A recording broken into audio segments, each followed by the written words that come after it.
Welcoming everyone to another live edition of 410 Sports Talk. I'm Glenn Martin here with my coach James Haskell and Brad and DK in the back helping us out. We got a big, exciting show for you today. We got one of the newer members of the Baltimore Ravens joining us here shortly, and we're going to start off by talking some Ravens Rushmore talk. But Jimbo, before we get started, who is this show brought to us by? Yeah, so this show is brought to us by BetOnline. Of course, your number one source for all sports betting needs this season. Look, baseball, golf, soccer right now, all the top fights, UFC, MMA, and boxing. Boxing's been a lot of fun this year. MMA has been a lot of fun. So make sure you go in and check it out. Every stat, every matchup, and every live odds, even live odds and spreads while the games are being played, which I think is really cool because things change in an instant.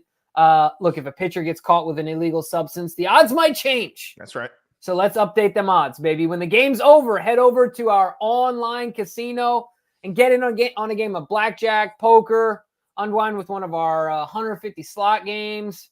Head to the website, of course, and get into the action. But make sure when you do, use the promo code BLEAV, B-L-E-A-V, for your 50% welcome bonus on your first deposit. Go check it out. Bet online. The game starts here. Yes, sir. It certainly does. And Jimbo, while we wait for Tez to join us here, I got to start with the talk that's been surrounding social media and kind of making its rounds. And that was, the Ravens Mount Rushmore of players. And of course, that means 4 players in the history that make the Mount Rushmore. And so just to give you a quick glimpse, the original article had Ray Lewis, Ed Reed, Jonathan Ogden, and Lamar Jackson as the 4 members of the Ravens Mount Rushmore. Many people have commented their own Rushmore and brought in guys, different guys. But I'll say this. I haven't seen a single one, Jimbo, that didn't have Ray Lewis and Ed Reed. So I think we can pencil them too. And we'll put them on the left side of our Mount Rushmore. But my question to you, Jimbo, is who are you putting on the right side? And what makes them a Rushmore member? Do they have to be retired? Do they have to, what's your qualifications to be a Rushmore guy? So DK did bring up a good point. We were talking about this in the pregame in the show prep, and I understand his point about them having to be retired. That's not part of my requirements. Okay. Because if you're there, you're just there. I don't know. That's just But all that being said, so you penned them in, not penciled these bad boys. They're chiseled them in. They're etched in stone, baby. Yeah. They're not going anywhere. No, dude, the third leg to that stool, as far as the guys that are, to me, etched in stone, has to be J.O. because he is probably, and certainly in the argument, as the best left tackle of all time. Yeah. Didn't play for a single other team. Yeah, I mean, the Ravens' first draft pick as the Baltimore Raven. Remember, he held up the jacket. That's right. Didn't even have the hats yet made. Right. Yeah. It was. So I think J.O., while not a sexy pick, does he have to go in? He has to. He's such a important member of this team's foundation and Super Bowl winner, Hall of Famer, first ballot Hall of Famer, right? So yeah, got to put. Were all 3 of those guys first ballots? Ed was a first ballot. All 3. Yep. Yeah, first ballot. So it's not even one has the edge over another. Jeez, dude, Ozzy has been in his bag, bro. It's just ridiculous. My goodness. But where are you going I don't know. Where are you going number 3? Am I correct? Do you have J.O. in there? I mean, it's hard. Look, the reason it's hard for me to put him in there only because he's just not. He wasn't the personality that the other 3 were. You don't like his commercials? I mean, his commercials were pretty funny. His commercials, I'll give him that. But Ray Lewis is more than just what he was on the field. He was so much more, and all the the fact that he was the last one introduced, and he was the guy. He's the guy leading the pregame speeches. I mean, Ed. No matter what, what Ed's bringing to the table more than just a player. But to me, a guy I have to have on my list is Terrell Suggs. I got to have Terrell Suggs on my list. Now, does that mean J.O.'s off? I could probably squeeze both those guys on here, but somewhere on this list is got to be Terrell Suggs. That guy, first of all, when Ray Lewis retired, who was the last guy to be introduced? It was Terrell Suggs, who was walking out in Pittsburgh with the Bane mask, pissing off every fan in Pittsburgh. That was Terrell Suggs. That was that guy. And you can't tell me He doesn't deserve it from what he did on the field. I mean, what is he at 129? 23, 29, something like that. Yeah, something sacks, ridiculous. like anywhere over 100, you're a guaranteed Hall of Famer. He's going to be a slam dunk, first ballot, no doubt about it, Hall of Famer. He won Defensive Player of the Year. He's won a Super Bowl. Does he give you any knock, though, that he went and played for other, does he get any points against him? Ed Reed played on different teams. Yeah, but he didn't win a Super Bowl with another team. He tried. He just went to the wrong teams. He just picked the wrong team, my man. I'm just saying, if we're gonna knock Tim for that, we got to knock Ed for that, because then it's just Ray and Jo. Well, the difference is that I think Ed is clearly, of like actually all four. I think this is fair to say. This might be blasphemous, but I think Ed is most clearly the best at his position of the four. I don't know about that. I think that. Because I think there are other people that would give you other arguments for Ray. People give you other arguments for Jo, and obviously for Suggs. They give plenty different ones for Ed Reed. They say Ronnie Lott. They say, for me, forget about it, dude. If you watch Bill Belichick get a boner over watching Ed Reed tape, he's the best safety of all time. Sorry, that just is what it is. But who's the argument for Ray? I'm just saying that other people will put other guys in there. I mean, I don't know, like. I can't even think of some names right now, but I'm just saying. I mean, there's no way. Give some give some names, and I feel like, people will bring up Junior Seau, people will bring up other guys, and obviously that has to do with their affinities as well. But I just think Ed is the lone wolf, dude. I mean, I'm an Ed guy, but I'm just saying, I don't know. I think so you got to have Ray, you got to have Ed. I'll give you Ogden. And so your fourth locked is Suggs. Yeah, because I've heard Justin Tucker. I'm not doing it. I'm not putting a kicker in my four. And I know he's a unique guy in that, and he's charismatic. He's the GOAT. And in of himself. Exactly. And he'll go down as the best kicker of all time. So some of the same arguments exist between him and Jo, right? Like, not a sexy pick, but at least Jo was a full-time football player. Right. Like, kickers aren't full-time football players, but I give them more, I give them more praise than a lot of people, because there's maybe no position that's more pressure packed for just that moment than being a kicker. So I give them credit there, because they perform under the most unbelievable amount of pressure. There's no teammate you can lean on in that moment. It's you kicking the ball through those uprights. So I give them no credit, but you can't compare a kicker to a full-time left tackle. No, in my opinion.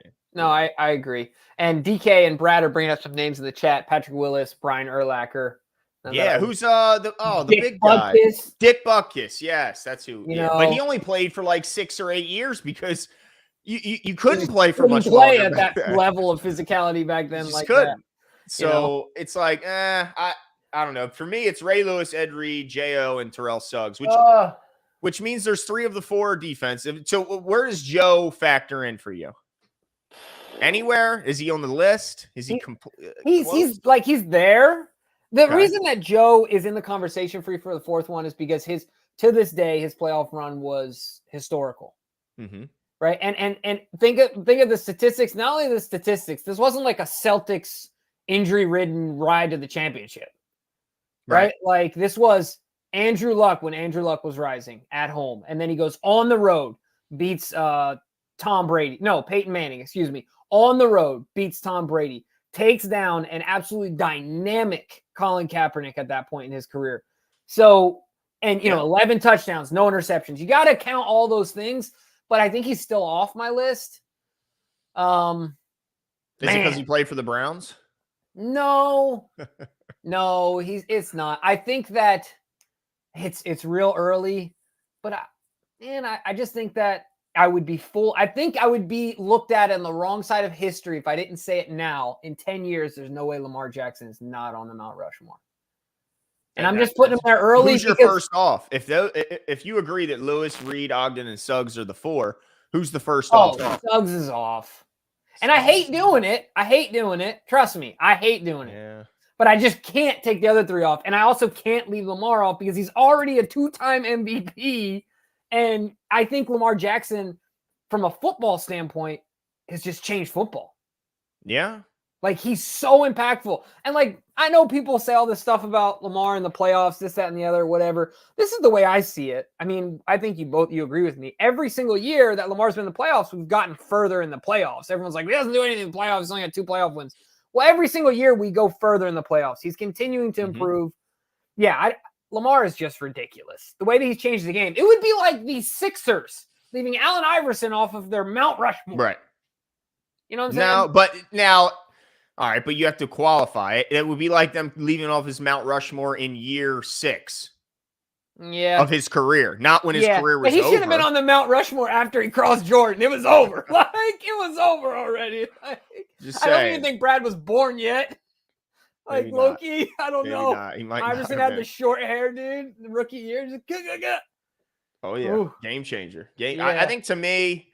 Am I too early? No. Well, man, I don't know, man. It's just so hard to know with these guys until they're done. That's why I kind of like DK's rule, is where you got to be retired to be on the Rushmore, because it makes it a little easier when making the decision. Because if that's the case, then for sure, I guess it has to be Suggs. It's got to be, because who's really in competition? It's I don't know. I mean, Tucker. there's like Jamal Lewis. No. No. I'm just trying to think of some names that were just impactful players. I mean, Derek Mason would be, but no. I mean, see, I still look at Derek Mason as a Titan. Like, I mean, he was a great Raven, but he was. I put Jamal ahead of Derek, though, right? Yeah, but again, Jamal spent a lot of time in Cleveland, bro. Yeah, but he did so much here, dude. He did. I think, to me, it's Lewis, Reed, Ogden, and Suggs, and the first name off if and when Lamar continues to be, on this kind of this ascension that he's been on. I take Ogden off, bro. I take Ogden off. That is blasphemy, my friend. I take him off because I can't take Suggs off. Suggs, to me, think about what he meant for the fan base, the rivalries, what he added. Ogden was a great, great player, but he didn't add anything of that extra stuff like all 3 of these guys So right did. now, in their prime, if you had to add one person to our team. I'm adding Suggs right now. Not even questioning it. First of all, we need help at edge, brother. Ronnie's healthy. Ronnie's healthy. As I was asking that question, I'm like, I know he's going to say this. That's right. I know he's going to say this, but like, context aside, could you imagine how much safer you would feel for our most valuable asset, Lamar Jackson, if J.O. was his left tackle? No, that's true. That's a fact. I mean, he'd feel a lot better. And then look, we could let Ronnie go over to the right side. Right? Yeah, man. Just go over there, Ronnie. Yeah, just boot him. I don't know. Oh, man, bringing up BJ Sams, bro. That's a throwback name, That is a throwback. I saw a guy with a Kelly Gregg jersey the other day when I was running through the harbor. I was like, respect bro. Dude. Hell yeah. Yeah, man. And then what about Yonda? Oh, you know what I'm saying? I love me some Marshall Yonda. Yeah, bro. man. He's but again, I just can't do it, dude. I can't take him over Suggs, dude. I can't do it. Sis was dude, first of all, 120 something sacks is ridiculous. Like, the consistency, the year 1 production. Remember, as a rookie, what do you have? 12 sacks as a rookie? Yeah. I mean, you'd have been eating the microphone cover. Oh, dude, I wouldn't have made that bet. Yeah, drafting the guy who broke the sack record. Yeah. I wouldn't think you'd make that. You know why I wouldn't have made that bet, Glenn? Why is that? What did you say the other day about who are we talking about? You were like, he fills out his pants, bro. Like, who was that? Oh, yeah. Oh, dang it. I know we were talking about McCary does not. McCary does not. When we He's talk got about a baggy ass. Something. Probably Falele or Ben Cleveland. Dude. One of those Terrell guys. Suggs coming in. Terrell Suggs is one of the rare players that, like, 1 year out of high school probably had the physical maturity to, like, survive in the NFL. Yeah. Like Adrian Peterson type physicality as far as, what they were as physical specimens, right? Like, Yeah. No, you're right. No way I would have bet against that backside. No. Hey, I would bet. Yeah. He was a well put together athlete. I'll put it to you. I mean, like no that. doubt, dude. Some are. Hold on. Somebody's ready to argue Stover, but not over JT though. Yeah, no chance. He's not even the greatest in his position. At Billy Condit. Oh, Billy C, bruh. Was it wide left? I think it was wide left. Yeah, that kick was wide left. But he's right, though. I mean, Black Daniels is right. You just get it inside of 40, Stover ain't missing. Now, if it's No. over 50, they might not even try it. Right. But if it's under 40, it's a guarantee. But so is JT. I don't think he's missed one under 40, and I can't even remember. It's been quite some time. Looks like we're getting, let's see, Tez will be joining us here soon, guys. So just be patient. He's The only thing I was gonna say is I think this is kind of the thing. It's how it goes. You have like honorable mentions, and we kind of talked about this. Haloti Ngata played so much of his career other places. Not so much, but too much of it to where like. How many years did he play elsewhere? Was it 2 or 3? No, I think it was like, I don't know. I'm always wrong about this stuff, but he had at least 2 in Detroit. Yeah. And then he went to the Eagles. Yeah, he did. Maybe it was more than I was remembering. I only thought it was 2 or 3, but Haloti was so good, though. Oh my God. So good, dude. I mean, don't bring up Villanueva, Brad. Come on now. Alejandro. Jimmy thought he was going to be an all-pro. No, I did not. All-pro. You stop it. Dude, my man. Oh. Yeah, it's hilarious. Yeah. No. Wait, but no, okay. it's a tough one. It's a tough one. All right, so I just want to know from I already know who they're going to pick, but chat, whose do you like better? Glenn, give us your 4 again. What do you mean you already know who they're going to pick? I picked Lewis, Reed, Ogden, and Suggs. Okay. And so the demographics of our chat will, as far as age-wise, will come out very quickly because I went with Suggs, Ray, Ed, and Lamar. So I feel like if the chat leans younger, they're going to take mine. If the chat leans closer to our age and up, they're going to take yours. We're going to find out. Yeah, so let us know if anybody feels compelled to contribute. Let us know. So is it Lamar versus Suggs right now? Basically. Yeah, I mean, that's what it is. But I think it's funny, Brad, because I was just about to say this. What about your 4 worst Ravens of all time? Like, Billy Cundiff's on that list for me. I don't even care. Lee Evans is on that list for me. Earl Thomas has got to be on the list. Earl Thomas, that's another good one. He punched a teammate. What about Travis Taylor? But he had some he had some moments. Yeah, but it's just not compared to what he was supposed to be, right? Yeah, exactly. Well, he's a first-round pick, and Matt Elam. Oh, yeah, Matt Elam, Brashad Perryman is up there. Oh, Brashad Perryman, man, it just keeps getting bad.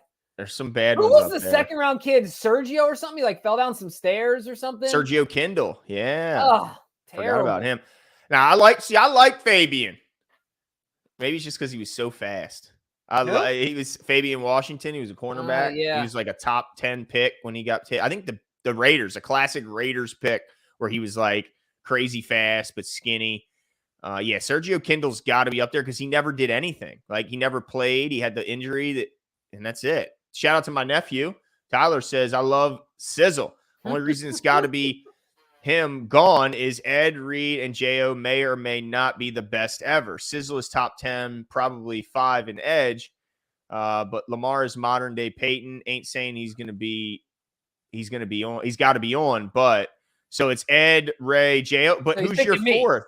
He's saying Lamar's modern day Peyton. Ain't saying he's got to be on, but hold on. Let me ask you guys both this. Is Lamar top 5 at his position? Yes. Ever? Oh, ever. I mean, not right now. Sizzle, he just said his top 5 in edge. Yes, that's true, but his career is over. So then exactly. But we don't know. I mean, we think, but we don't know what Lamar's future has in store. So if Lamar retired right now, is he a Hall of Famer? Probably because of his 2, but he's not. Is he a first ballot? Is Suggs a first ballot? Hell yeah. Yeah, I guess he's a first ballot. Hell yeah. It doesn't get much better. I mean, what did he not do? He won Defensive Player of the Year. There's some projecting there for Lamar. Exactly. That's all my only point. But I already think that Lamar, from a macro perspective, has just changed football.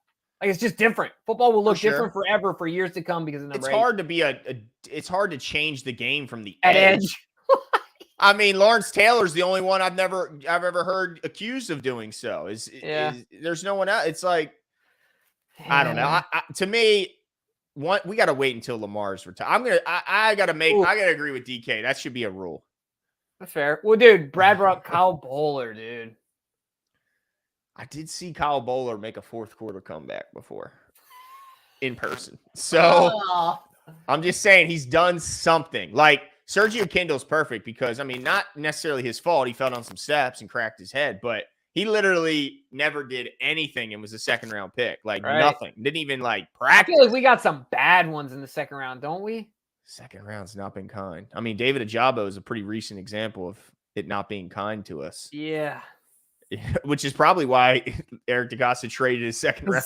He's like, F it, I can't do this anyway. Might as well. I'll take him.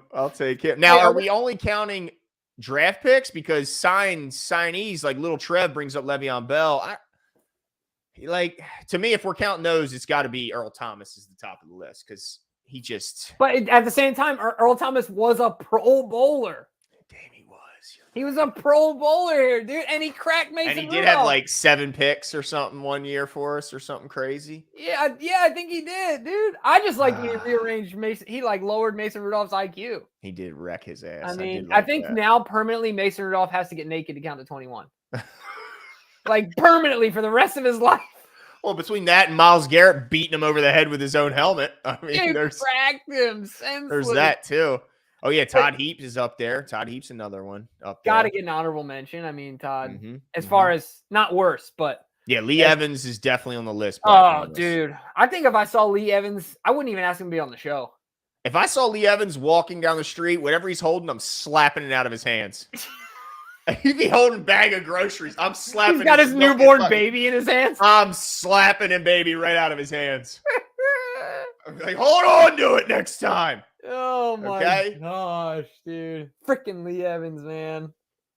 Don C says, great show, guys. Yep, it's that time of year. Come on, training camp. Yes, it is the time of year where we talk Ravens Rushmore. Okay, Don C? It is exactly that time of year. You are so right. Dude, Lil Trev brings up Miles Boykin, too.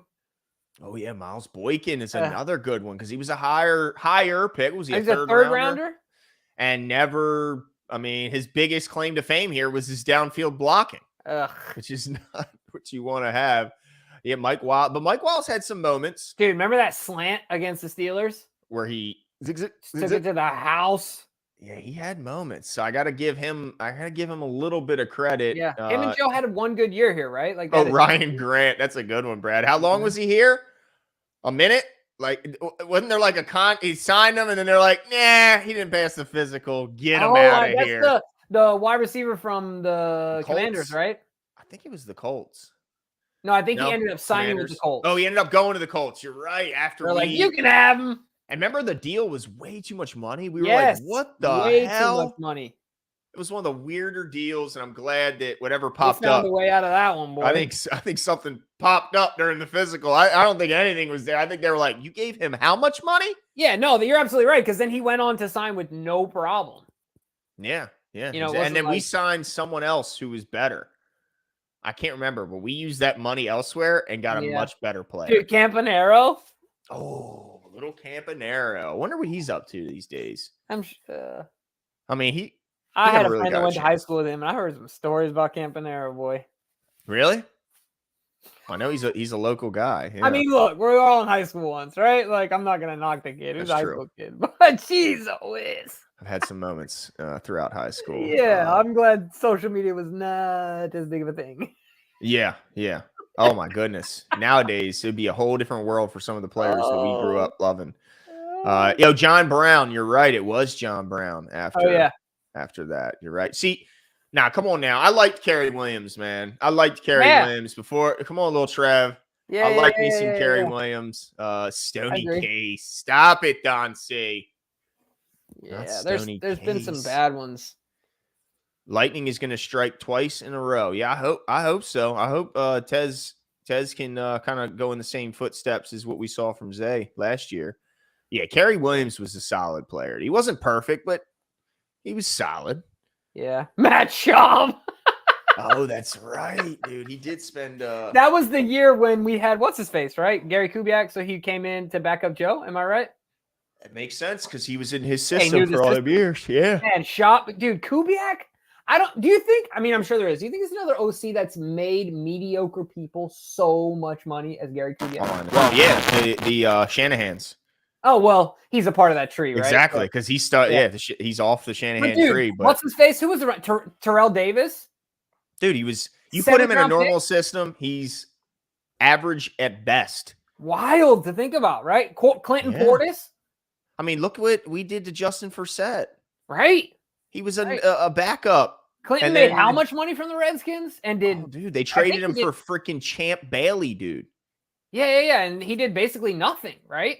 Dude, Champ Bailey had one of the greatest seasons I've ever. Like, if you look up Champ's greatest season, he gave up like 3 catches all year.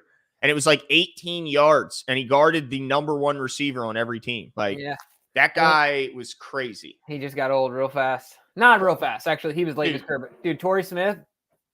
Oh, he was legendary. That game. Well, I mean, you remember that game? He caught the 2 touchdowns over Champ Bailey. Oh yeah. Well, he was old then. This was it was old champ. Right. This was an old champ. Yeah. He was a runner-up at that point, not a champ. Hold on now, Tyler. Don't be talking up Tyler. Don't be talking up Terrell Davis like it wasn't Elway was the reason. Okay. Yeah. That system. Yeah, and there's some people I definitely disagree with on this. Dude, Chris McAllister, if you're talking about worst, was a monster to me. Yeah, Chris, he's Lisa, you could probably be talking about like as far as best, but yeah, Chris was a monster. Yeah, this is gonna be. Let's see. Look up okay, I get it, but I'm just saying if you put Terrell Davis in any other system. That system made running backs. Yes. No, you're right. Any running back got 1,000. Oh, yeah, most underrated. I like that. Jared Johnson's a good one. Yeah, Jared Johnson, big time, dude. I'm trying to think most underrated Ravens. I mean, it's crazy to think. I still think you have to put Marshall Yonda in there. I don't think he gets the love. Like, yeah, you could probably argue a lot of linemen in the underrated category. But if it's not linemen, who is a more underrated guy in history? Dwayne Starks. Yeah, nobody ever talks about Dwayne. Oh, man, Ladarius Webb had a stretch here that was pretty fantastic for a stretch. But he's just a smaller guy. He got hurt. Yeah, got a little slow because he was quick. Yeah, he was. And just would stick his head right in there. Had no problem helping on the run game. Yeah. Loved that guy, man. Loved his accent. Loved listening to any time he talked to the media. It was just classic. I don't know if Jacoby's underrated. I think Jacoby gets his love. Yeah. But Kelly Gregg's a good one. Didn't you say, Glenn, he's still like top 5 in tackles here? He's top 5 in tackles from a D tackle position. Which is insane. Like, he could have played here for 25 years. He shouldn't be top 5 in tackles theoretically, right? Like, those guys are block eaters. Like, they're not guys that actually tackle the running back. Like, dude, I was thinking about Kelly Gregg the other day. Check this out, Glenn. So Peter Bulware's a good one, Kevin. That is a good one. Dude, that guy, if he were in the dark ages, he wouldn't even have to have a helmet. Like in battle. You remember that forehead, dude? Yeah. He could take some hits. Let me see here. Thing was wild. I'm kind of fear. Apparently, he has a Toyota dealership now because that's what pops up. Peter Bulware. Oh, does he? I'm not surprised. I think he has a Toyota dealership. I'm just trying to pull up his career stats because I'm pretty sure he's well north of 100 sacks as well. Oh, no, he isn't. Wow, 70 sacks for his career. Oh, there he is. Okay, cool. That shocks me. I would have not guessed that. How long did he play, though? Let's see. He played from 97 to 05. Oh, yeah, not as many years. Yeah, that's kind of surprising. Kind of came in the league late, was 23. Yeah, I was going to say, and I mean, the physicality of that game back then was ridiculous. By the way, rookie of the year. Yeah. No, Peter was a monster. You know that was Peter Bulwer was Craig's dude. Loved himself some Peter Bulwer. But dude, I was thinking about Kelly Gregg the other day. He had 9 sacks, by the way. Oh, no, 2.5 sacks. I'm sorry. I was thinking about Kelly Gregg the other day because I was trying to keep my son from leaving his room. And he literally went under my arm and ran past me. And I was like, dude, this is Kelly Gregg's signature move. He's so short and stout. He just right. Whoop, get up under the arms. That's right, man. I was like, are you kidding me right now? You really just did that, Henry. Love that. You just like 1-2'd me and scoot right past me. Like, dude, come on. That's right. Yeah. But all right, well, without any further ado, let's do this thing. Yeah. Let's do it. Let's welcome our guest, one of the newest Ravens here as a 4th-round draft pick out of North Carolina. New Ravens wide receiver Devontez Walker joins the show. Devontez, thank you so much for joining us, sir. No problem. I appreciate y'all having me. For sure. Yes, Yeah, sir. man. How are you doing? I'm good. How y'all doing? Doing good, man. Doing good. Yeah, we certainly appreciate your time. I know you're probably counting down the days. What is it, 16, 18 days until camp, if I remember correctly, for the rookies? That's right. Yeah. Big time. But, hey, I want to ask about your college career real quick, if I could. I know you started your college days in 2021 at Kent State, ultimately found your way to North Carolina in 2023. But you had some eligibility issues at North when you first arrived that took a couple games to clear up. What was that experience like going from Kent State to North Carolina and having to deal with all those eligibility issues? I mean, personally, it wasn't like a good experience, like all that, getting denied, things like that, having to, do scout team, watching teammates go out there and play and stuff. It wasn't a great feeling, but I say that's what kept me going every day, showing up to practice still, even though I wasn't playing and stuff like that. The transition wasn't too bad. Everyone was great to me when I got there, so it was a good spot. That is awesome. Now, I want to talk about you talk about transitions. I want to talk about your transition from now college into the pros, right? Like, what was your first experience? You had opportunity to get around the team a little bit, be around some of the vets along with your other members of your rookie class. What was that like as far as the players, also the coaches, and the whole vibe, man? How was it? Right. It's good vibes around that facility, around the locker room. We got great vets on the team. In the receiver room, got players like Nelson Aguilar and Zay. They kind of took all the rookie receivers under their wing. They've been nothing but good to us. And like I said, it's just a good vibe around the facility. Everybody respects one another. It shows when we're on the field competing and working out in the weight room, pretty much anywhere in the facility. It's a good organization. Yeah, for sure. And now, what was the difference when you were there with all the young guys, all the rookies, and then come OTAs, the veterans arrive? Was there a change once the veterans arrived? Whether it's the atmosphere, the speed, was there any difference once they got there? I'd say probably practice intensity. Like you can, and I incorporate speed into that as well. Like you can see the difference when I'd say like the vet defense is out there versus going against like the straight rookie defense. Like it was a huge difference. Like you see like how the communication and like how fast they move from one place to another and things like that. That's probably was the biggest difference for me. Just seeing a change in the pace and intensity of everything. I like that. Now, as soon as you got drafted, it didn't take long for people to start, they start to compare your game to former Ravens and stuff like that. One of the fan favorites, of course, is Torrey Smith. And they compared your game a lot to his coming out of school, things like that. I think a lot of it has to do with the speed. Torrey was certainly, he developed into a guy that could beat you in a multitude of ways. But what stood out at the beginning, him coming out of college, was his speed. And I think a lot of that was the same for you. But is there a specific guy or a number of players in the league that you kind of model your game after, that you are watching tape on to try and take a thing or two from? Yeah, it's a lot of guys I like in the league, but like I mentioned before, a lot of Ravens fans not gonna like it. But AJ Green was one of the guys I looked up to while he was at Georgia and when he went to Cincinnati. Like he's a guy who can, he can beat you over top. Not only that, he can, high point the ball very well. His game kind of grew over his time in the league. Like you can see all the underneath stuff. Him start to develop all the underneath stuff and things like that. Pretty much everything he did, I tried to model my game after a little bit. And that's how my game kind of shaped up from what I've seen. So he's somebody I definitely looked up to. I liked a lot of like those bigger guys, Calvin Johnson, Randy Moss. That's how I saw my game a little bit coming up. So those were kind of guys I mainly watched. Guys now, I like Justin Jefferson. I feel like I can get my skill set like that at some point. I feel like I got that in my bag. Stephon Diggs. Those are like the two main guys I like right now. So the kind of guys I watch right now. Nice. And I tell you what, there might be Ravens fans that don't like you using AJ Green as a comparison, but when he was on the open market, older, later on in his career, there wasn't a single Ravens fan who would have been against us signing him. Oh no, for sure. I wouldn't be against it. Yeah. So yeah, that's and I He just hurt some feelings here, man. He hurt some it's feelings here. He was Forrest too Gump. damn good, man. That's what I've heard, and that's what I've seen. So good. Just throw it up to AJ. He'll go get it. But sure. One thing when I was watching over the tape after you got taken by the Ravens, Tez, is something that I pointed out and I kept putting notes down is that, and this might be something that comes natural to you and you may not even do it as like, you might not even think about it. It just happens. It looks to me like you have late hands when the ball is in the air. Like it doesn't look like your hands come up to alert, because a lot of times the defender is waiting for your hands to know that it's their time to react.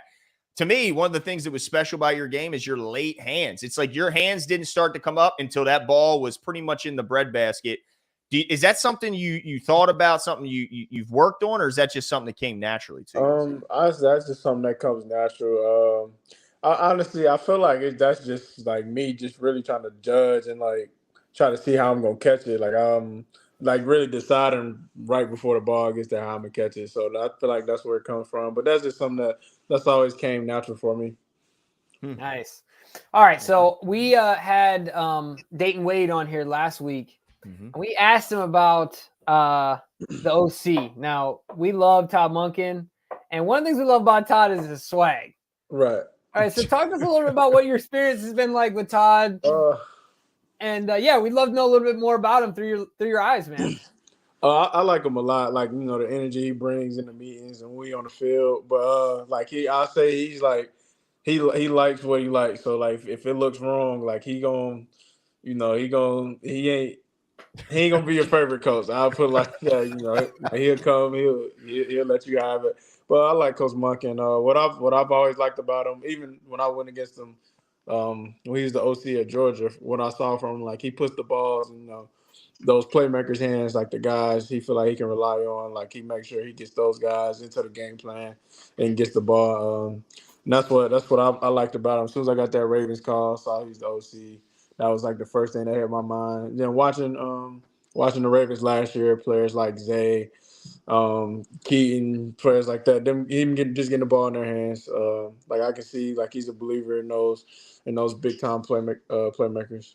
No, I agree with that 100%. If Monken likes what you can do with the football, he is going to absolutely find ways to get you the ball. Because we saw it early on last year, Glenn. I mean, there would be plays where Zay would make say a 20, 30-yard, relatively intermediate to long catch, and you're like, all right, he's a little gassed.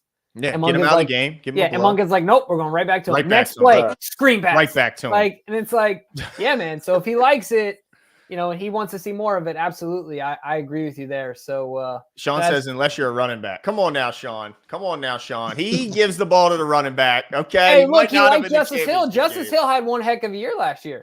No, he did. Nah, he did. We definitely probably gonna get a ball to running backs this year. We have one of the best, if not the best, running back room. What was it like meeting Derrick Henry? Is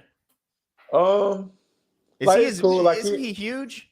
Yeah, dog, it's crazy. Like his arms, like his triceps look crazy. But like he don't talk as much as I thought he would. Like he kind of stayed himself. He pretty quiet. He kind of leave me hanging a little bit. Like one of us do something, I stick my arm out there. He kind of walk past it. No, I think he don't see it, but I don't know. But he real cool. So, we'll get it one day. Dang, dude, left you hanging. That's that. Maybe doesn't he have the tint on his visor? Maybe he didn't see, Tez. Yeah, I guess I don't know. He could be the type of player that's just so in his own head about the play. Yeah. You know what I'm saying? I kind of leave him alone though. I don't want to get him. He too big to be getting him out, so yeah. Wait, so what was it? Intern Brad, he brings up a good question. He wants to know what was it like working with Drake May back in UNC, because there's a lot of talk about him and what he's looked like in camp. What's your quick little scouting report on your former quarterback? Oh yeah, I love him to death. Like he's one of those guys. Like you want him to take over the game. Like he's one of those guys. It just comes out to him. Like when we were down or something, like it was no sweat. Like he just knew. Like he just had that aura to him. Like you just knew we had a chance with him in the backfield. So the Patriots shouldn't be concerned that he's the next Mitch Trubisky?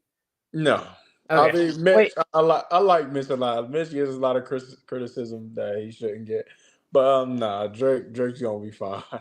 Nice, I, nice. That's good to hear. It's good to hear, especially for the New England fans that might be listening, which I'm sure there isn't too many. But what's it like now that you got this time where training camp is 16, 18 days away?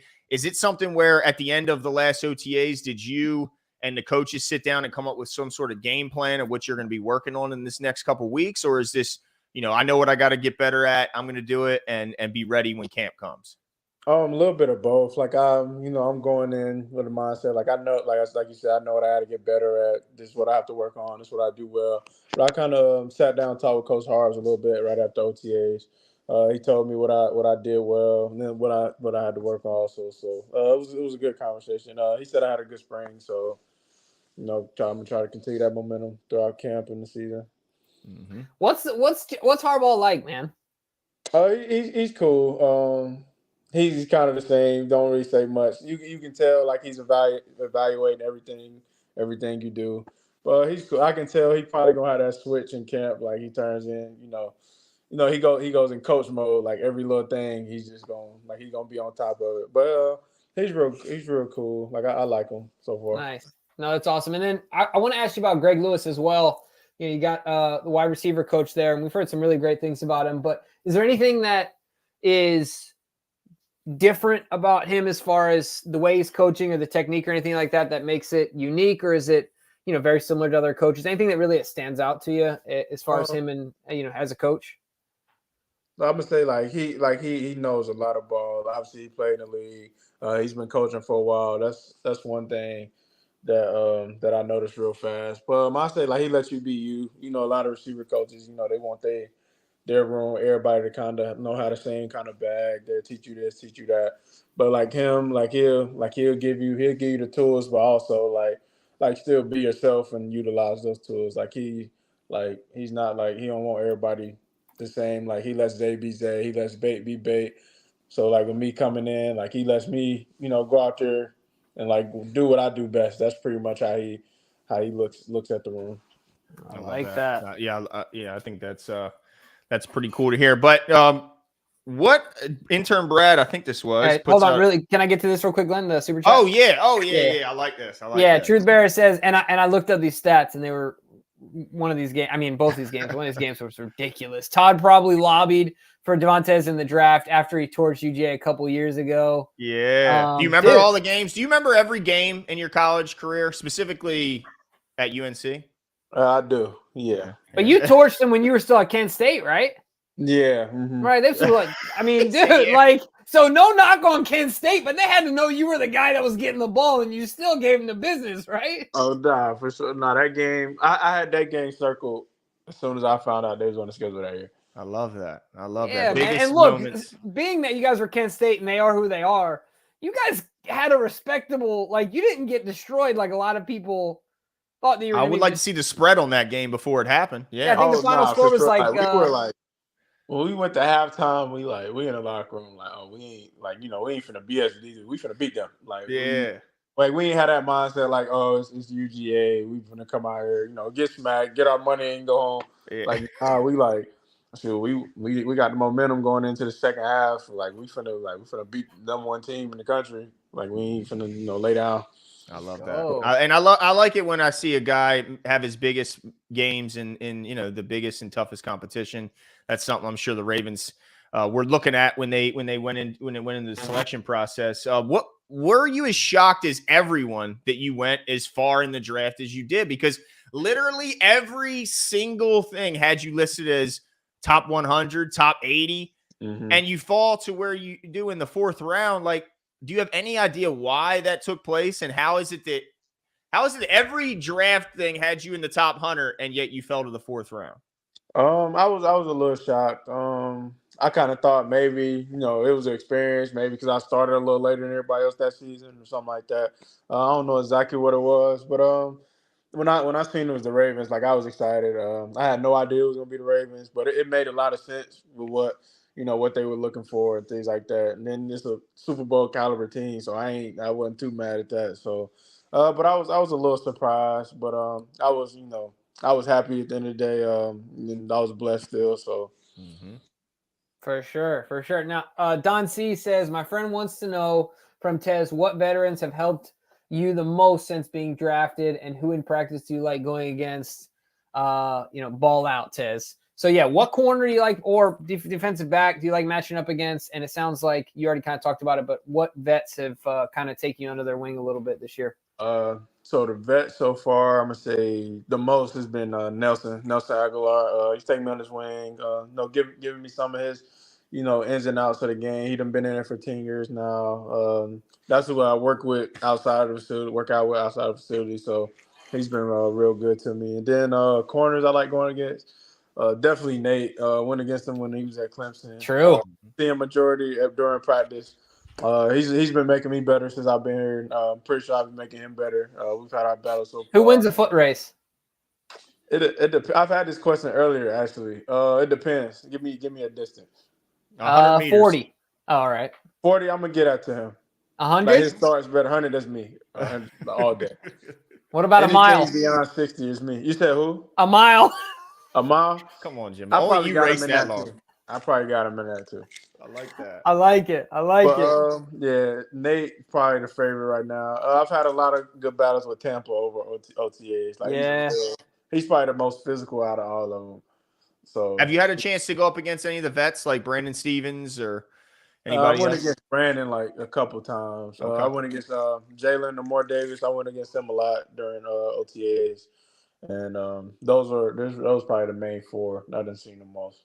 Well, we got to ask you what it's like playing with Lamar. I mean, I'm sure you, like everyone else, saw his highlights, saw his MVPs. And so when you see you're going to play with Lamar, what was that like? And then when you finally got to catch passes from him, how's that been going?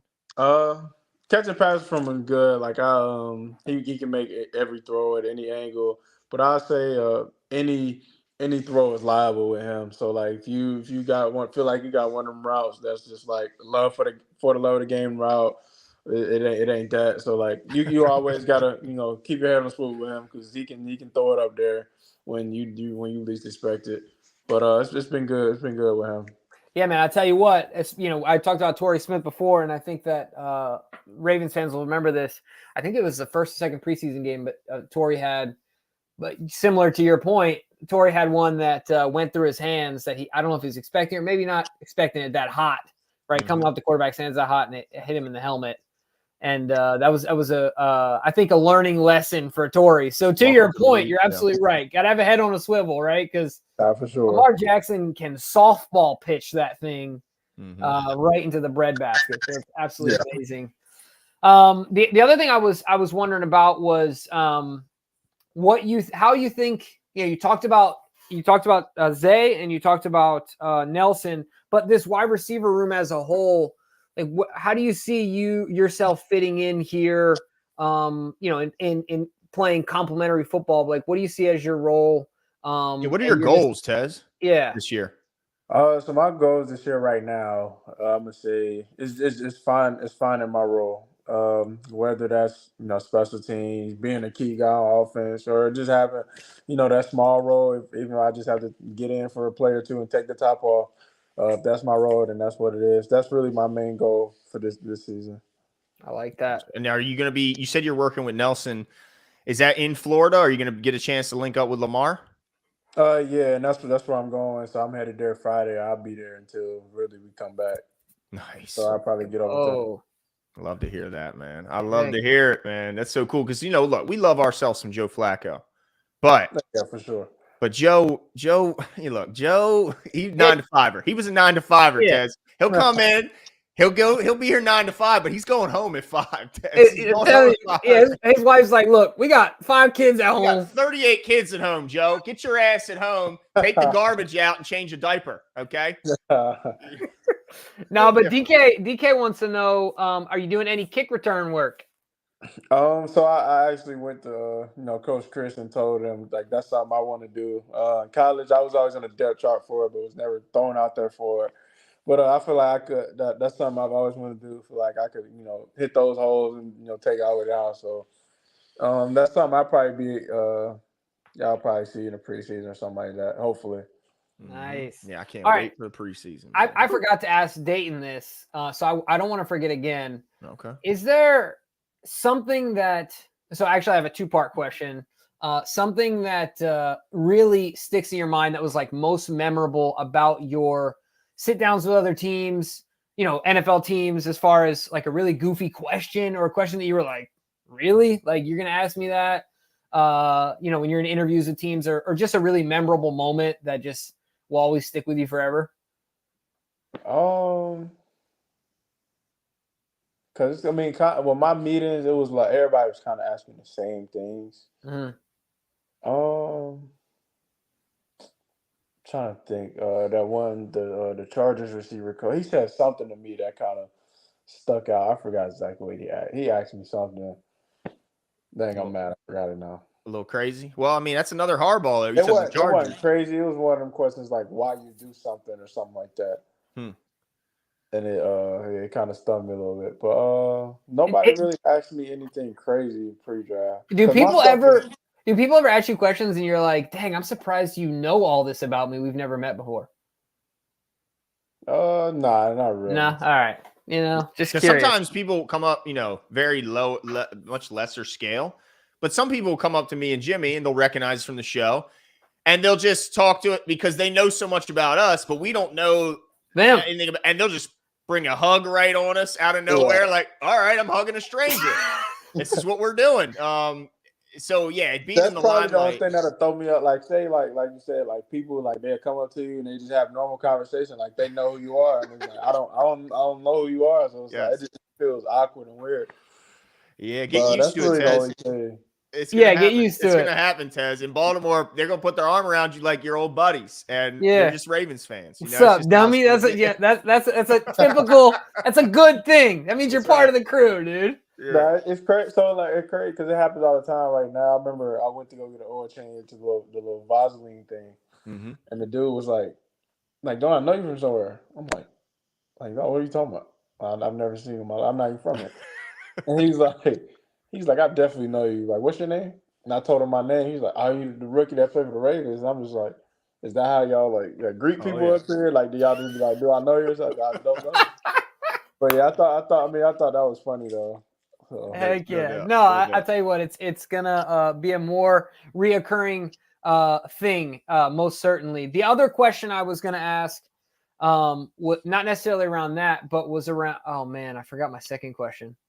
Let me ask him something. Tez, does it give you any extra juice knowing it's the Chiefs and the opening of the season? You're in that game. Nobody else is playing, but you and the Chiefs. Like, does that add a little bit of extra juice knowing it's the defending champ and it's the first game of the NFL season? It does, but it gave me a little more juice because they took a receiver before me. Oh, I love that. I like anybody, that. Like I have I feel good about where I went, but it's like anybody that took a receiver before me, I have a chance to go against that team. It's like it's on at that point. So, are you like Draymond Green level where you know the whole list of guys taken before you, all the wide receivers? I don't know about that level, but I think I can list everybody that went before me. Dang. I like that, Glenn. I love that. Yes. Yeah, remember them names. Remember them. Use them as type of grudge like Amon-Ra did. Like I ain't on that level, but it's more of a because I respect those guys. They did what they had to do. They like that, but it's more of they took you and they ain't take me, so it's just like it's personal now. I know that's right. Yeah, like they're good, and I respect their game, but they ain't me. Good, and I respect it, but yeah, they ain't me. That's it. That's what. Hey, I say it in interviews all the time, Tez. I tell them, look, I know your other candidates. They're great candidates. I'm sure they're qualified. I'm sure they do a great job, but they ain't me. I'm gonna tell you that right now. And that's what I tell them in the interview, and they're like, I feel that. I'm like, I'm telling you, that's pretty much what they gonna see. This is like they gonna see well, y'all took him. That's right. Mistakes were made, Yes, sir, man. I'll tell you what, we're super excited to see you out there. One of the things for sure is we're going to be out at camp, and we're going to be hooting and hollering. Glenn said it to Dayton. We would appreciate if you, don't pull a Derrick Henry on us. Yeah, I got when I say this is Glenn from 410 Sports Talk, don't act like you don't know me, Tez. I'm about your height. I'm a little skinnier. I'm a little skinnier than you, but I'm about your height. You know what I mean? Nah, I got y'all for sure. I'll definitely come by. That's Gotcha. awesome, Cool. man. Look, let's see. Black Daniel says Roseville, North Carolina, rooting for you, Tez. Nah, that's a bet for sure. I appreciate it. Yeah, it's been a pleasure having you on, Tez. We're gonna Yeah. let you out of here, but guys, make sure you follow Ted. Let's see, what's the Twitter handle here? I thought I saw it at the bottom here pop up for a second. Basically my name. Oh, is that it? Okay. What's the where can everybody find you on X and all that stuff, Tez? So you just put in my name. Oh, there you go. Devontez Walker. There you go, right there. Make sure you follow him. Appreciate your time, Tez. We'll be rooting for you like crazy this year, and hopefully we'll talk soon. Nah, for sure. I appreciate y'all having me on here. Thank you. Yeah, man. Yeah, have a great night. You too. Thank you. All right, buddy. Yeah, man. Man, that's cool, man. Dude, and I totally remember what I was gonna ask him. Of course. Dude, there's a spot in Charlotte called Pinky's.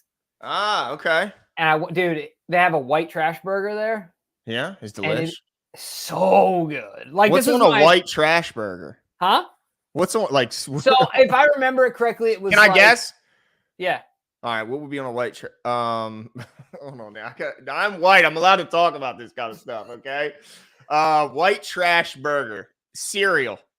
No. All right. Go ahead. Let's see. I think if I remember correctly, so onions was a big part of it, and then the other thing, I think the reason they called it white trash was because it had white, like American cheese, but it was white cheese. What? That's it? Yeah, I think if I'm so it was like I remember it being heavy onion. Oh, mozzarella. Was it mozzarella? And it had white cheese. It had a white cheese. I can understand. So what makes it white trash? Like what? So those are the two things I remember about it: a white cheese and heavy American. But it was fire. Okay. And so anytime I talk to somebody in North Carolina, I'm curious if they go in there because it's kind of like a religious experience. The spot we went to is a little tiny spot, but it was dope, dude. If we end up down in Charlotte, we'll have to hit up Pinky's, dude, and get some. Look, somebody's on here like cereal and a burger's wild. Here's why I said cereal. Okay, look, I was because you were thinking of literal like white trash. Like, what is something that white people are known for eating? And I was trying to think because I was working with a bunch of people and they were like, throwing out. And I think what we came up with is cereal and sandwiches. That's our thing. Cereal and sandwiches. But what about like a hot dog, like a microwaved hot dog? But that's like an American thing. Every American has a hot dog. Like, that's like people say, what's American food? To me, hot dog is American food. There's not many, but that. And look, I'm going to find out that hot dogs, like, actually. Oh, it's certainly German. It's not American. Shit, you're right. Damn it. Yeah. Is there anything that's American? The hamburger is from Germany. Germany. Yeah. Yeah. From Hamburg, Germany. Yeah. You don't, yeah. But yeah, no, do we have anything? No, I think the invention of McDonald's is American. Yeah, but French fries. But I mean, like, the whole idea of it. Like fast food? Yeah. So that's what we invented. Damn it. That's all we got. Oh, barbecue. Yeah, Sedarian. That's what I thought. I said barbecue is American cuisine. And I love me some. I'll put a brisket up against anything anybody else has got. A well-done brisket. Yep. You can have your pizza, Italy. You can have, all the other Hamburg, Germany, you can have it. You put a nice brisket in front of me, I'm knocking everything else out of the way. Okay. You put some ribs. Dude, I do love some. I love some good barbecue sauce. Let me tell you what. You know what I'm saying? I know Jimmy's like, I don't eat no day. No, but I tell you what, Glenn, I can choke down the nastiest veggie burger if you just give me a couple drops of barbecue sauce, baby. Like, it can be straight gross and expired. The other day, check this out. I was actually making a burger at the house, a veggie patty at the house, and I was getting my barbecue sauce out of the fridge. Expired 2022. You still used it. It used it. It tasted amazing. Zero hesitation. I knew you used it. My wife grabbed it and she saw like the top was gunky. She was like, "This has got to be old." And she looked at it. She's like, "This is 2 years old." Jimmy's like, "What?" Yeah, no, I didn't care. I mean, whatever. DK is mind blown in the background. DK, you don't know how savage Jimmy can be when it comes to eating. Okay. Dude, my dad literally believes. I've seen my dad peel the mold off of yogurt because he thinks it's already fermented. How much worse can it get? Just take off the top layer. Quit being a wimp. Just like peeling off a cloth. Straight baptizing it, dude. You know what I'm saying? Stir it up a little bit. It's good. Nasty. Yeah, but that's what I came from, DK. So old barbecue sauce ain't scaring me, bro. No, heck no. Plus, it's probably a better buy date, not really an expired date. Yeah, it's all FDA driven. Let's be honest. Best when, okay? Yeah. That's all. Yeah, what are these dates we're talking about here? Come on, dude. Yeah. Anyway, yeah, I hate that I forgot to ask him. That's That's okay. okay. We'll We'll get get him talk next to him time. again. Yeah, we're gonna talk. And to him hopefully again. by that point, have some opportunity to hit up some Baltimore spots, dude. Yeah, dude. Absolutely. I want to know his take on crabs because I don't know. Well, I guess in Carolinas, there's still you eat crabs down in Carolina, right? They do a lot of crawfish. So yeah, I don't even know if he's had crabs and if he Dude, I knows tell how you to what. open them. I tell you what, though, Glenn, if I didn't live in Maryland, I think North Carolina is like a top 4 state for me. Ah, big It's an fan. incredible state, dude. What's the number one state, dude, in your mind? Like if I could live in any state, me personally, like no Maine. budget. Is Maine in your top 5? No, Maine's number 2. Okay. But dude, if no budget, Alaska. It has to be Southern California. I mean, it has to be California. Yeah, but okay. Well, if you put the no budget, but the taxes, the property cost. And with everything else included, like being relatively reasonable, Maine is number 1. Yeah. Okay. But you haven't spent a lot of time in the winter up there. No. Just the latest I've been there is late October. Yeah, well, I need you to spend a week in January up there before you. Yeah, my 74-year-old grandmother didn't come down for Thanksgiving because she was snowed in for 3 weeks. Yeah, I'll stick. Dude, Glenn, guess how many freezers she had? Just take a guess. How many freezers? Freezers. Well, I guess because you had to be prepared to be stuck for a very long and she's time. On an island, right? Like. Oh, that's right. Yeah, 74 years old. I'm gonna guess she had. Well, because you're making a point, I'm gonna say 3 freezers. 3, but not like you know the ones. The big where it looks like a fridge. No, it's like a top freezer. Open. Like one of those big ones. Yeah. You can put like bodies in. You know what I'm saying? She's got 4 elk in her freezers. No, but legitimately, 3 freezers. That's nutty, bro.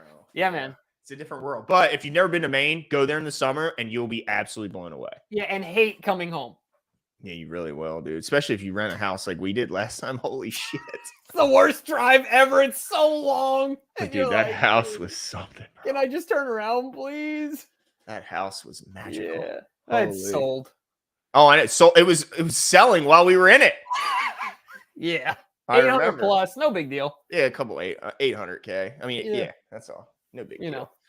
But no, it was a blast having Tez on. Dude, I think what an awesome kid, man. Another guy. He does give you AJ Green vibes, doesn't he? He does, dude. Body type, he's super confident. Even the way they kind of carry themselves. Yeah, like pretty laid back, but also supremely confident. Right. Just kind of that laid back. That's exactly. He's very similar. I know the O's are, dude, Jimbo. Wait, what's going on with those? Dude, wait, last 5 games. I thought we were doing good. I know, dude, we have, but we've lost 5 in a row and it's looking hard. And then injuries. Jimbo, I'm starting to freak out a little bit here about my O's, bro. Well, don't worry. Training camp starts soon. Come on, bro. I mean, come on, man. Look, once the first week of preseason football turns on, and what happens to baseball? I'm still watching, Jimbo. I watch both. Okay. Fair. You're committed. I know you don't. I don't. I watch both, and I live and die. Okay. And I tell you what, these last 5 games have been tough to watch. I mean, damn, Houston. Oh, God, I hate the cheating ass Astros. Yeah. Who do you hate worse, them or the Chiefs? Oh, the Astros. Really? Dude, they were caught like doing an elaborate cheating scheme. Oh, yeah. Like insanely elaborate. Like buzzers on your chest. How insecure are you about your game?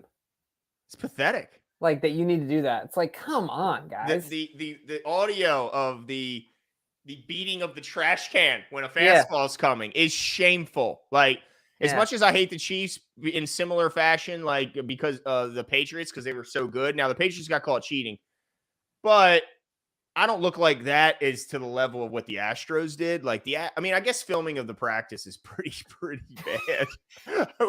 But like the deflating of the balls, okay. I think that should be allowed, by the way. Any team should have whatever PSI they want on their team ball. I don't give a damn. But the blatant cheating, the scheme where the buzzers, the trash can beating, when they tried to rip off his jersey and he said no, because they could see the buzzer. Yeah. But thank God the Yankees are losing. Yes, thank you, Karen, for keeping me up to date. There you go. I like that. But this was a great night. Hopefully great we'll night. have some more Ravens coming up for you guys. We're going to keep trying like heck to keep bringing you guys cool, entertaining guests. And I think Tez was certainly qualified to do that. But that's it for us tonight, right, Jimbo? That's it. Make sure you guys turn your notifications, hit the subscribe button if you haven't, if you're enjoying the content. And we will talk to you guys soon. See you. Dude, next